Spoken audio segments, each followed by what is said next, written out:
আসসালামু আলাইকুম সুপ্রিয় দর্শক বন্ধুরা, দেশ ও প্রবাস থেকে যে সকল ভাই ও বোনেরা আমার এই ভিডিও দেখছেন, আশা করি সবাই ভালো আছেন। বরাবরের মতো আমিও ভালো আছি আলহামদুলিল্লাহ। দেখুন, আমি আবারও একটা গরুর স্যালাইন ক্যালসিয়াম করব। এখন এক ভাই আমাকে কমেন্টস করেছে যে আপনি একবারে অ্যামাইনোভেট 250 ml দিচ্ছেন, আদৌ কি দেওয়া ঠিক হবে কিনা। তো যাই হোক, সেই ভাইয়ের উদ্দেশ্যে বলতেছি, আজকে আমি এই গরুটার আরো 50 ml বেশি দেব, 300 ml অ্যামাইনোভেট দেব। আল্লাহর রহমতে অসুবিধা হবে না। পর্যাপ্ত পরিমাণ ওষুধ বেশি বেশি করা অভ্যাস আমার আছে, বা আমি দিছি এর আগেও, সমস্যা হয়নি।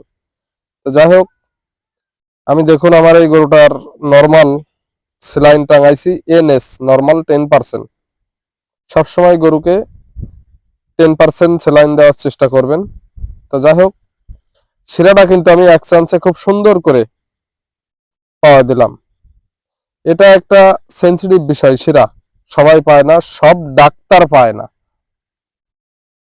ডাক্তার ভাইদের উদ্দেশ্যেই বলতেছি, রাগ করবেন না। আমি অনেক ডাক্তার দেখেছি অনেক জায়গায়, যে একটা গরুর শিরায় সুই পাওয়াতে যায় অন্তত 15-20 বার ফুটোয় আর কয় স্লিপ খাচ্ছে। তো সব ডাক্তার না, মানে এক কথায় যারা গ্রাম্য ডাক্তার। তো যাই হোক, কারোর উদ্দেশ্যে কথা নাই বলি। দেখুন, অ্যামাইনোভেটটা ভাঙতেছি 500 ml, এবং ক্যালসিম্যাক্স দেবো 100 ml, ক্যাডাফস দেবো 100 ml। আমি প্রথমে ক্যাডাফসটা ঢেলে নিচ্ছি, এরপরে ক্যালসিম্যাক্সটা ঢেলে দেব, তারপরে কিন্তু অ্যামাইনোভেটটা ঢেলে দেব। আমি আজ থেকে 3 দিন আগে একটা ভিডিও আপলোড করেছি স্যালাইন ক্যালসিয়াম করার। আজকে আর একটা গরুর দিচ্ছি, তাই ভাবলাম যে আপনাদেরকে দেখাই।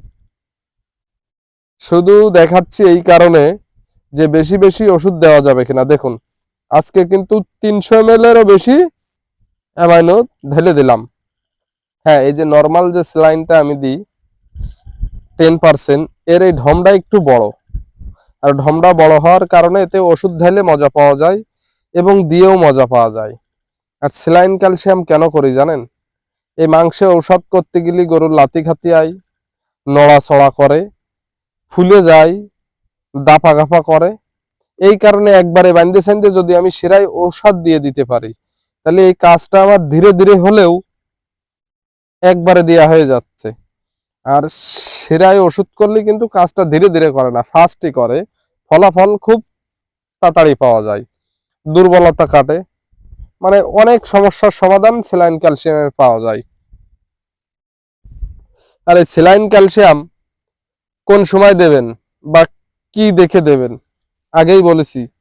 ক্যালসিয়াম শর্টের প্রথম লক্ষণ আছে গরু কম খাওয়া, জিম মেরে থাকা, অনেক টাইম শুয়ে থাকা।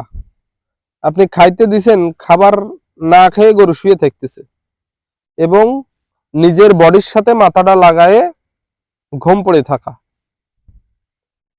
চোখ লাল হয়ে যাওয়া, চোখের উপরে ঘট্ট হয়ে যাওয়া, এই সমস্ত সমস্যাগুলো ফলো করবেন।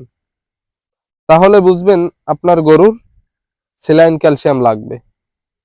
আর স্যালাইন ক্যালসিয়াম যদি সময় থাকতে করা হয় ভাই, তাহলে কিন্তু আমাদের গরুগুলো ক্যালসিয়াম শর্ট করে না, বা পড়ে যায় না, শুইলে উঠতে পারে না, এই যে রানের 2 সাইডে ঘা হয়ে যায় না, সিনে পচে যায় না। অনেক গরু আছে শুইলে উঠতে পারে না, 2-4 দিন পড়ে থাকলে বিভিন্ন জায়গায় ঘা হয়ে যায়।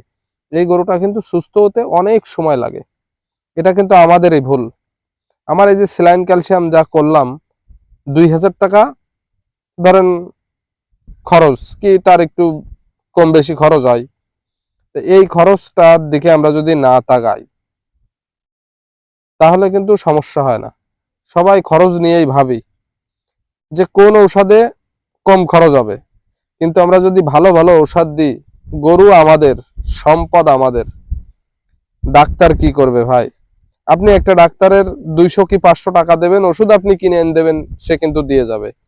ডাক্তার আপনার বলবে না যে আপনি এই ওষুধ দেন। সবাই ভালো